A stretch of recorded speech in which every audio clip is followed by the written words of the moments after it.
Hey guys, what's going on? I'm the self-described nerd, and today I am going to be giving you my spoiler thoughts about the newest Superman movie, Superman, directed by James Gunn.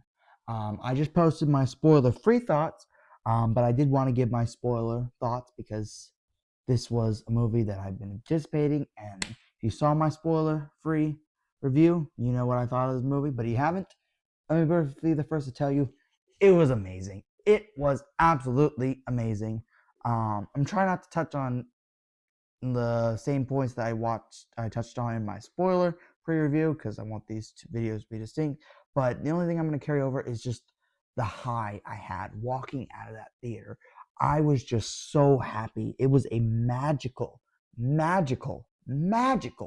feeling. I cannot remember a time I walked out of the theater that happy, that hopeful, that energetic. Like, it was amazing. Absolutely fan freaking tastic. Not fantastic. It was super. That I did there. I was so in love and I was so happy with the film that when I walked out of the theater, I saw some guy with the Superman cup, and I was like, you know what, they're still selling that? And they were like, I don't know, they're probably still done. I was like, all right, I'm gonna go check anyway. And I got in line and I bought the freaking Superman cup. After the movie was done, as I was getting ready to head home, I still bought the freaking cup because that was just how happy I was. And I was like, I need to celebrate. I need something to remember this by. So I've got this really cool cup here. I mean, it's got a great texture. I mean, the cup is a freaking cape. Like, uh, how do you not need a cup that has a cape? I mean, it feels high quality. It's got some nice texture on it. And it even comes with this little keychain thingy, which you can put that, or feeling fancy, you can place it atop the cup, which is just awesome. Um, so yeah, that was just my general thoughts on the movie. I loved it. So let's jump right into spoilers. So the opening of the movie, um, I think it's gonna be divisive, but I like what they did. Where they had a text that was like, we call it 3 decades ago. This is a world filled with metahumans. Superman was sent to Earth 3 years ago. He what you call it? What you call it? What you call it? Superman announced himself as the strongest metahuman. And then there was like 3 hours ago or 3 days ago, he got involved in the Baravia conflict, and then 3 hours ago, what you call it, Superman lost a fight for the first time. And I get that's gonna be jarring for some people, but I don't know. I'm happy with it. I know Superman's origin story. I feel like a good majority of people doing. I don't need to see it. So I like that they did that. And then they jump into the scene with like Superman crash landing, and it was just I'm just watching Superman, and I was just loving it. I was so happy. And he gets dragged, and then he goes to Fortress, and I love the Fortress of Solitude and everything surrounding that. I love the Superman robots. I love the look of it. Which we'll call it. And then we get the title card, and the title card was just giving me goosebumps. And then we get the first flight sequence of the movie, and it took my breath away. It was so beautiful with Superman just flying over the Arctic and over the ocean. It was just, oh my God, James Gunn, you did such a good job with this movie.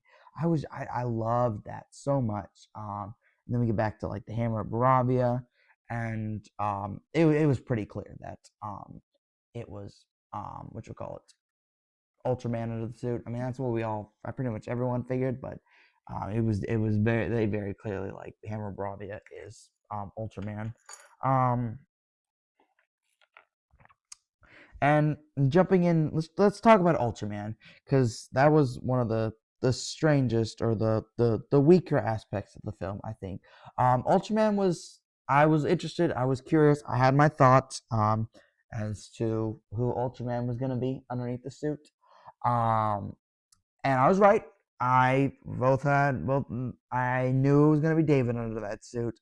I knew it was gonna be a Superman clone. That's how he was able to get into the Fortress of Solitude. That's how the Superman robots are like, hey, it's Superman. Oh wait, you're not Superman. This is a restricted area. Um, we'll call it. And yep, it was he's a Superman clone. And I felt like they could have done. I mentioned they could have done something really powerful with that, and I really thought that him being clone of Superman, it was going to be James Gunn commenting on the evil Superman trope with things like um, the Nightmare Superman, Brightburn, Homelander, and commenting on the evil Superman trope and how like just dumb and stupid that is, and it's just they just do it for the novelty, and it makes no sense for a character as hopeful as Superman. And I thought that's what they were going to do with that. I thought James Gunn was going to use that to comment on that, and he was the dumb, stupid, mindless Superman clone. Although they did get such a cool action scene with him. The scene where like Crypto destroys all the bots, so Lex can't control him, which I thought that was so cool. How Lex had all these different moves, and he's been studying it. He's been prepared. And he has this whole playbook of like 3A, let's go to 22B, 7C, all these different moves calculated to counter and beat Superman. Again, just showing this genius of Lex Luthor. And then after he loses that, and Superman just whoops him, and it was just and like starts like using him like a Hulk and Hulk did the Loki. It was so cool. But and then he just kind of like disappears into the black hole, which I don't think it's the last of him. I think he's gonna go off. I think they're setting him up to be Bizarro. I think we could get Bizarro down the line, which this is cool. I like Bizarro, so I'd be really interested to see that. But I do kind of wish they had used that and made that reveal because I mean I figure most people. I mean there were the theories that Henry Cavill was under the suit, but I think that would have made the Snyder Bros too mad. James Gunn did take a shot at him at the Snyder Bros, which I absolutely loved. I was dying in that theater. Not explicitly taking a shot, but those what we call it, the Snyder Bros. I don't know if they caught this, but there's a scene where they're in the pocket dimension, and there's Jane and Luther's showing all of his operation, and what you call it, he's got a bunch of like what you call it, enhanced or mentally enhanced, neurologically enhanced monkeys that are just constantly just like typing like super shit and like Superman sucks, all this hate stuff online and drumming up all this online hate. And I feel like I mean like, it wasn't explicitly, but I feel like that was a dig at the Snyder fans that are just constantly just hating on this movie for no reason because the movie was fantastic. In the months leading, I feel like that was James taking a little dig at that. I see what you're doing there, James. And I'm here for it. I mean, the Snyder babies need to grow up. I mean, I love Henry Cavill, but we got to move on. I thought that was hilarious. Just my favorite part was just David Cornswet as Superman. Just everything he did, the way he acted. I mean, golly, who says golly? You know who says golly? Superman does. Superman is a dork. He is corny as all hell, and Cornswet was that, and I just loved him as Superman. Like I cannot get enough of his performance. I think he was so good. He just does all the things right, whether it be the way like how he talks with like I mentioned like golly, gee, like stuff that like it's super corny, but it works for Superman. And what else do we have? Just like him saving people, constantly saving people.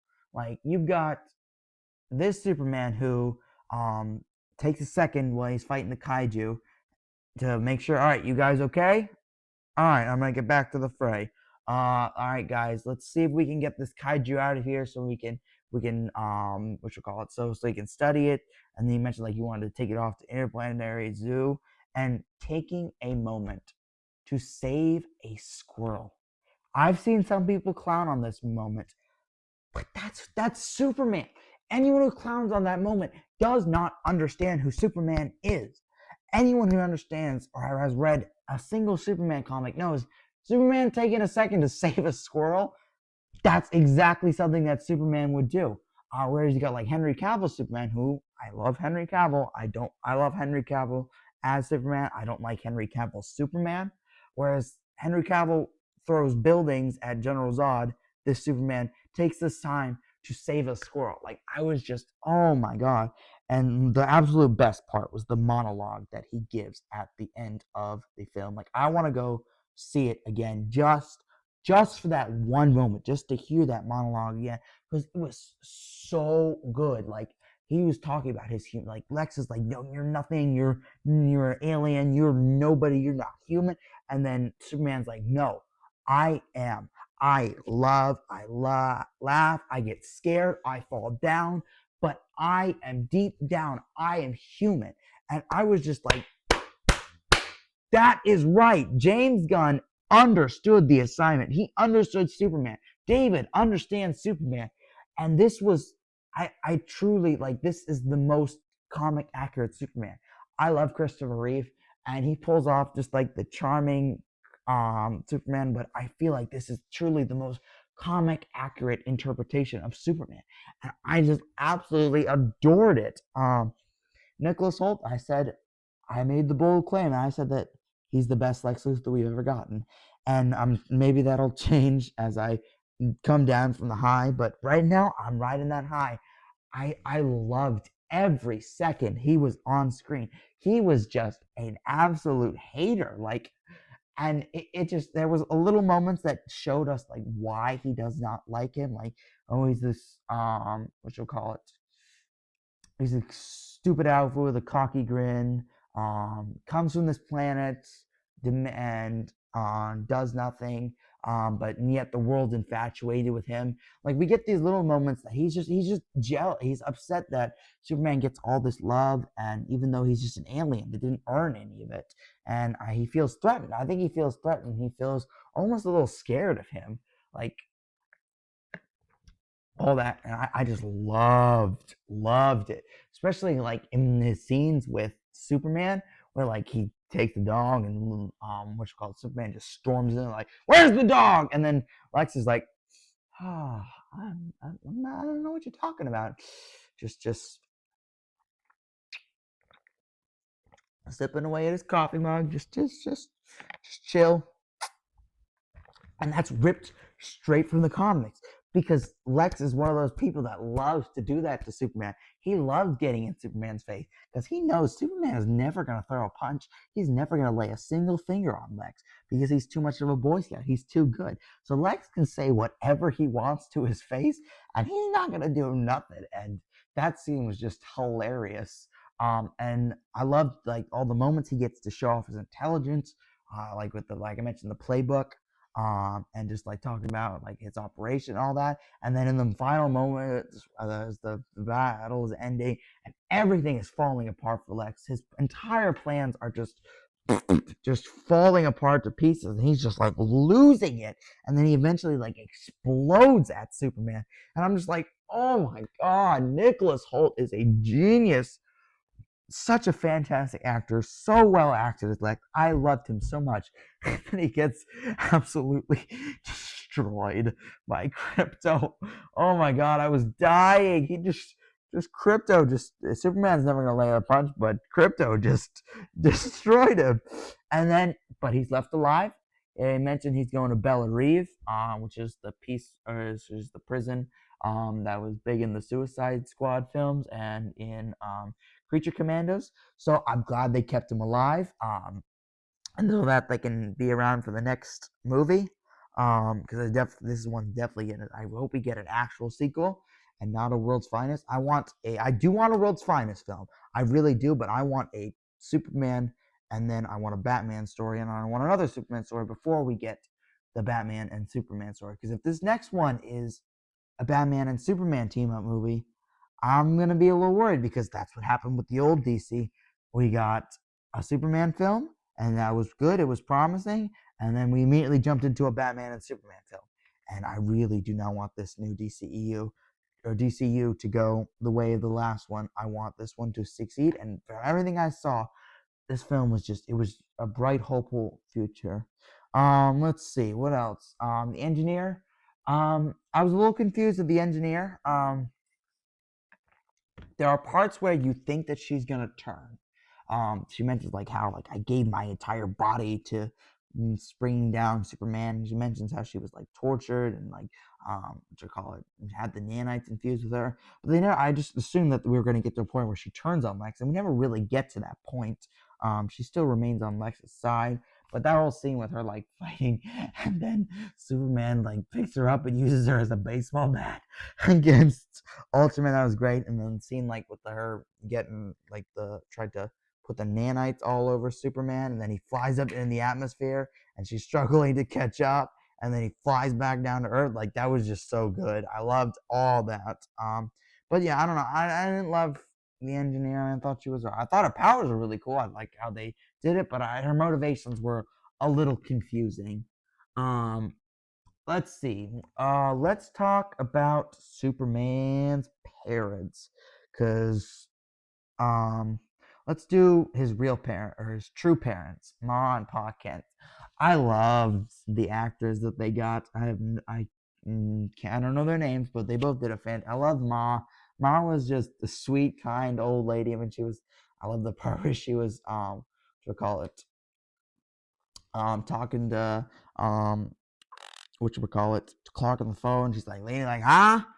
Oh, Clark says, and then it was just actually really funny because had called my grandmother before I had, because I had to wish her a happy birthday, and like she didn't even recognize, like when I called my grandma, she like I said hello, and then she like hung up, and then I had to call her back, and it was this whole big thing. So it was very realistic.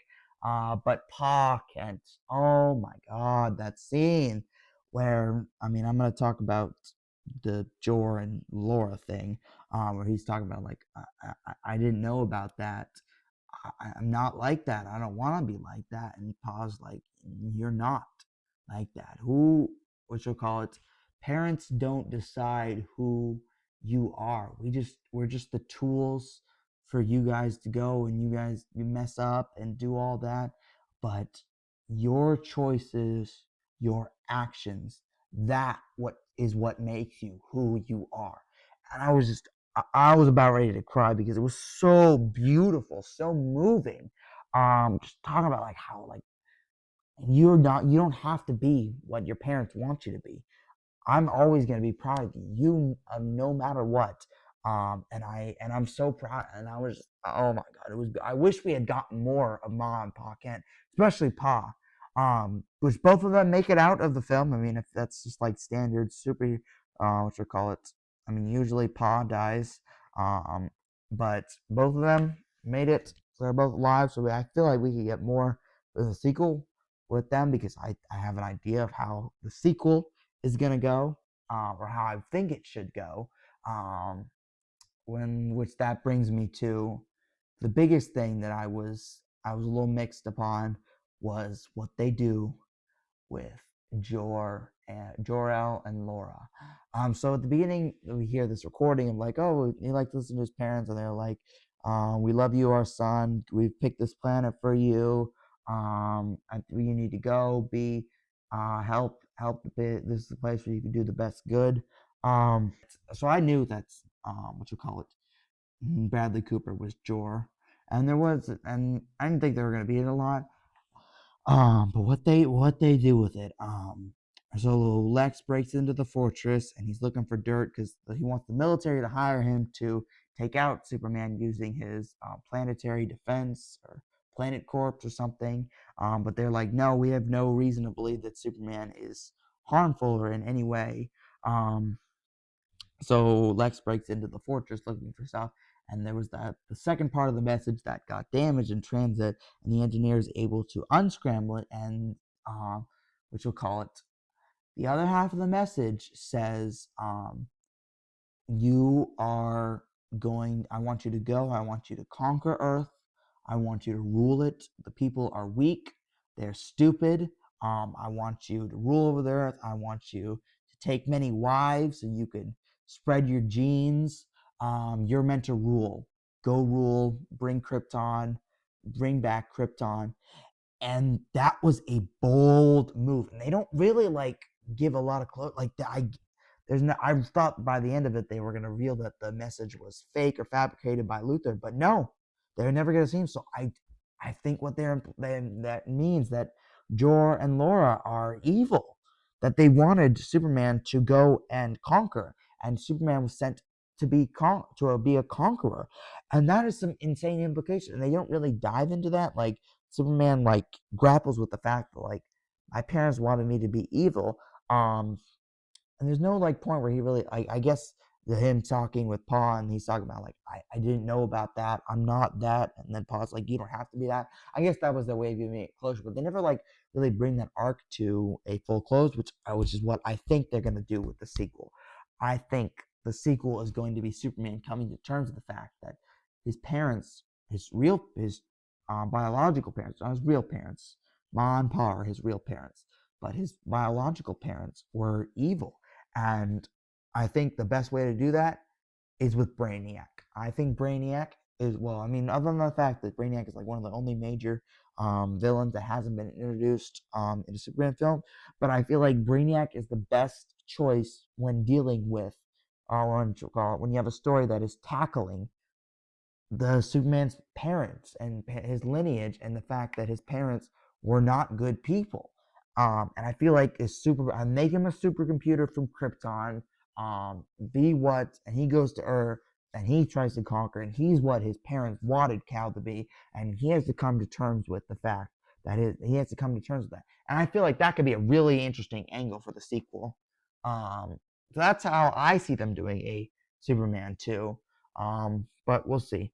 But I do want to. I definitely want more because that was a big thing to throw. Oh hey, Superman's here to conquer. But he's not gonna conquer because you know. But that was interesting. Let's talk cameos. Oh wait, no, I'll get into the Justice Gang when I thought about them.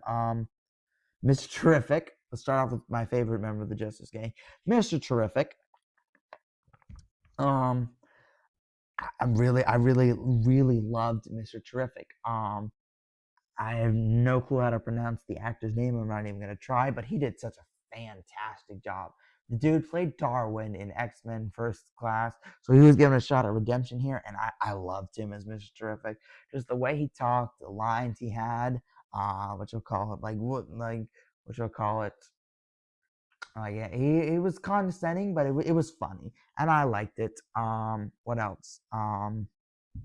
Should we call it? And that action scene he gets with the T Spears, like literally, the random LexCorp guy was said what we were all thinking. He was like, oh, it's the smart one. How in the world could this dude? But the action scene he gets. My friend compared it to Yondu using his Yaka arrow, and it was so cool the way he used the T Spears and like he got his hands dirty, and that action scene was amazing. I loved what they did with Mr. Terrific. Hawkgirl was just kind of there. I thought she was really annoying the way she screeched. I don't know. I've never been a Hawkgirl fan. I never got the hype for her. I always just like, I know she's like part of like the Justice League cartoon, but like I never got the hype for Hawkgirl. I never really liked her, and then she was just kind of there. Although she did kill the Baravian dude, and that was something. But no, she really got the short end of the stick. And then there was Guy Gardner, Green Lantern, and I'm so blown away with how well they adapted him.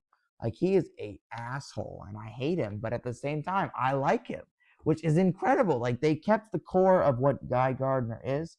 Like the way Nathan, like how Nathan Fillion described it was like, Green Lantern's coming to save me. Oh, that's awesome. It's Guy Gardner. Oh, like Guy Gardner is the O of the Green Lantern Corps. And I love how he mentioned like the vow, like, oh, we can't do that. It goes again. Public politics is against my vow. And then Guy Gardner is exactly the guy that would use his vow like that. And that was great. I love his usage of like sticking out the middle finger during the fight in Johannesburg. Or I don't think it was Johannesburg, but something like that. Um, yeah, so Justice Gang, very happy with that. Interested to see where they're going. Let's talk cameos because there was a couple cameos in there. First off, they're interviewing. They're doing after the footage came out of what you call it, about the truth about Jor and Laura. They're doing interviews like Superman is a bad guy, and then freaking John Cena Peacemaker. I should have seen that coming since it's also a DC show, James Gunn project. But it was so funny him talking about because he says some in that show. He says some pretty interesting things about Superman. So this guy has never been a big Superman fan, which is hilarious to see him there and bad mouthing him. That was hilarious. We get a cameo of Maxwell Lord near the end, played by James Gunn's little brother, Sean Gunn, played Kraglin in the what we call it, Guardians films. I mean, we didn't get to see a lot of him. We're going to see more of him in Peacemaker season 2. I'm sure he'll be fine as Maxwell Lord, but he will never reach the highs of Pedro Pascal. Life is good, but it can be better. Peak, peak, peak, peak, peak. And then the final cameo, the one that had me clapping and cheering. So he's at the end. He's in the Fortress of Solitude. Crypto's doing that, which I love Crypto. I love what all they did with Crypto. Crypto was great. I felt so bad for him, and I really wanted Superman to save him. And then, what you call it, Thor or Gary is like, oh yeah, your cousin just arrived, and then we see Millie Alcock, Supergirl, walk on in looking for Crypto, and she's got on a fantastic. I love the suit. The Supergirl suit was fantastic, and she's drunk. She's wasted. She's clearly intoxicated, and if you have read the Woman of Tomorrow comic that the upcoming film is based on, that series is about what we call it, Kara kind of ignoring her Kryptonian responsibilities and just trying to like avoid it, where she eventually has to become the hero and all that. She'll call it, and she like Clark mentioned how like she likes to go to planets with red suns because they can't get drunk, so it weakens their power, so she can get drunk, and that set us perfectly up for Supergirl, which I'm so excited, especially for this little bit that we see. They're really nailing Supergirl. Millie looks great as Supergirl. I'm really excited for that film. So yeah, that was awesome. A great stand up and cheer worthy moment. The post credit scenes, they were all right. The first one was what we call it, Crypto and Superman on the moon, ripped straight from All Star Superman, like straight up comic panel, and that was cool. The final one was just Superman looking at a building that was ruptured from the whole the city splitting in two, and then it was like, oh, yeah, that's not quite right. And Mr. Trevor was like, well, you want me to fix it? And Superman's like, no. And he's like, Mr. Trevor's like, fine, blah, blah, blah, and storms off. And like, Superman's like, I'm sad up with like, dang, I can be a jerk sometimes. And it was just kind of nothing. Like, I mean, which is fine. I mean, I don't know. I don't hate joke post credit scenes, so it was fine. I was more than happy to stay because and I was just loving it. But um, what you call it? But overall, I loved the film so much. I was so happy with it. Um, it was just it lived up to the hype and more. It was so good. I felt so happy afterwards. Like about the dang cup. Like I'm never gonna forget the feeling that I felt after I was done watching that movie. It was amazing. It was fantastic. It was super. I loved it so much. I cannot recommend. I mean, I just spoiled the movie, but still, even knowing what happens, I'm still planning on going to see it again, because I just want to experience that high of just watching that film. I loved it so much, and I really, really think that everyone needs to go see this film. Go see it. It is fantastic. David is fantastic. Nicholas Hoult is fantastic.